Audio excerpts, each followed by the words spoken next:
So guys, thank you for this occasion because Mahesh has been a good friend of mine and he encourages whenever I share my newsletter with him, and some of you would have read, and we thought that why don't you come and speak to few minutes so that if it can lighten up some of the hearts, so team building can happen naturally.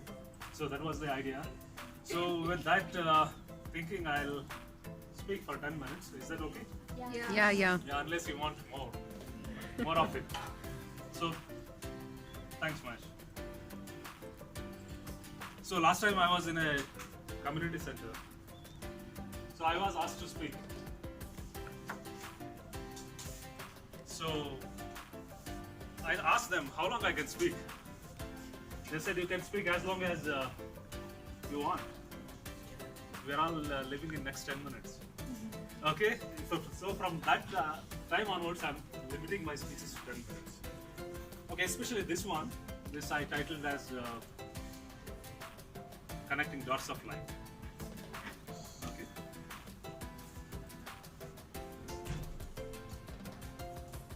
Her long hairs were wet and dripping with water.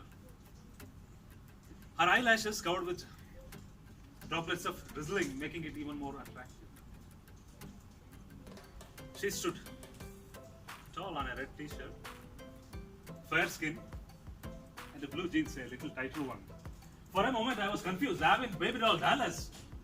Suddenly I heard a shriek of heart breaking and few shoutings. I was already on the right side of the road, looking at the rear view mirror of my silver Thunderbird. I quickly recovered from the shock and noted the first lesson of the day. Life is more important than the moments it has, however hard or nice it is. Friends, we all know, however hard the lessons are, they are short-lived. So that we get them back in life time and again. Especially on that rainy Sunday evening in Bangalore. My eyes were drawn back to rearview mirror against my better judgment. She has read my articles and poetry on web and looks much impressed. And over a month of WhatsApp, she was insisting for a meeting. So I was on a nice evening ride of our first meet. Social sites generally host photographs which are younger than the real. And she was clear not to see a photograph, but to see in person. I thought it's her choice and her risk. In her view, to look and like may be a mere attraction. Whereas true friendship should be based on the thoughts, views and lifestyle person experience. I thought it's a much matured way of evaluating a person.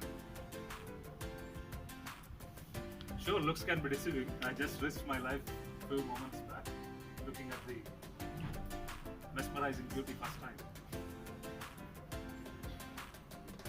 Our talks usually about life, how do we get best out of it? Maybe because of the generation gap between us. And the gap between us on bike is now covered with her office bag, so that no more shots to go. So reflecting on the evaluating, I no more judge anything in life. Life has taught me it is not worth the time and effort. If at all I need to judge anything, I would judge my own intentions of it. So that at least one person becoming better on earth, that is myself. So as Samuel Johnson puts, God himself does not propose to judge a man until the end of his days. Then why should you and I?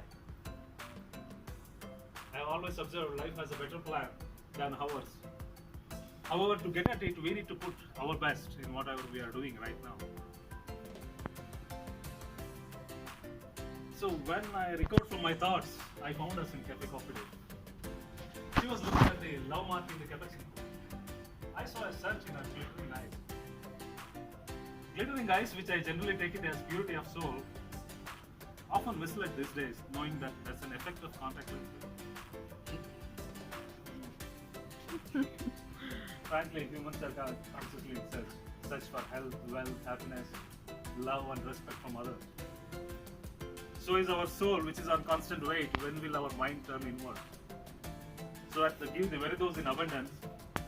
So we are totally disconnected with our true self and expecting for a companion to provide those.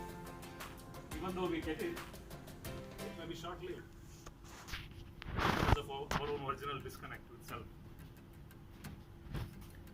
She asked, "What are you up to?" Looking at me, jotting down these thoughts on the napkin on the table. Oh, it's my mistake.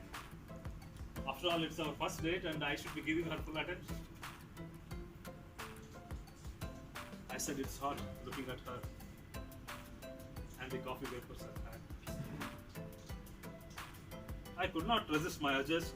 I quickly took a paper napkin and wrote 4 lines for her and handed over. The line read, "That lotus face, lily eyes, and rosy lips, and jasmine smile. Alas, all flowers look so dull in front of you. Better I become garland on your full bosom." While she read, I drifted in her dark eyes. A familiar world opened up, as if I have seen them in past. The looks which were trying to convey me that I need to be selfless in conveying my knowledge, wisdom to the world in a manner which is accepted. Hard rules being played softly, and great lessons are taught subtly. And to identify the rhythm is learned. I could not decode her smile, which continued for some more time after she read. She continued, "Naveen, I am looking for a partner who is understanding, caring, who is straightforward and romantic, just like me." I got relieved. At least not.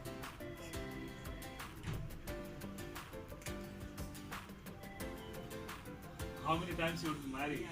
Once is good enough if you learn the lessons first.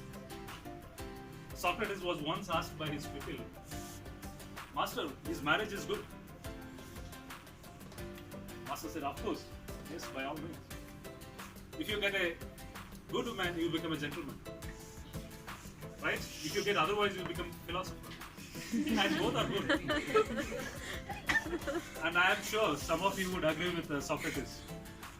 Here. Yes or yes? Ask them whether they know Socrates.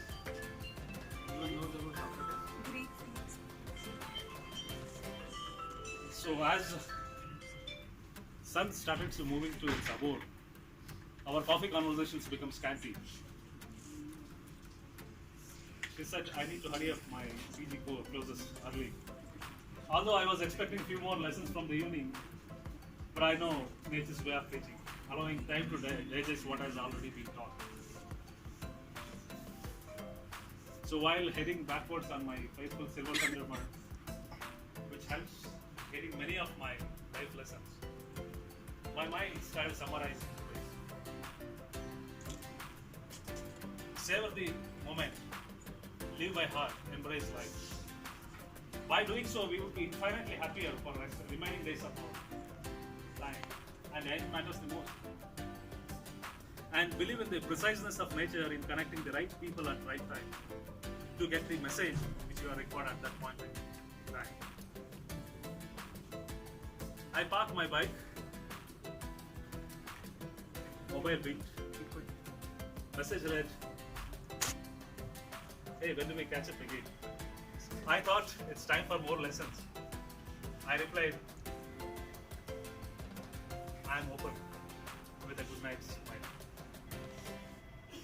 Thank you all. That was a small. Hey, give him a big hand.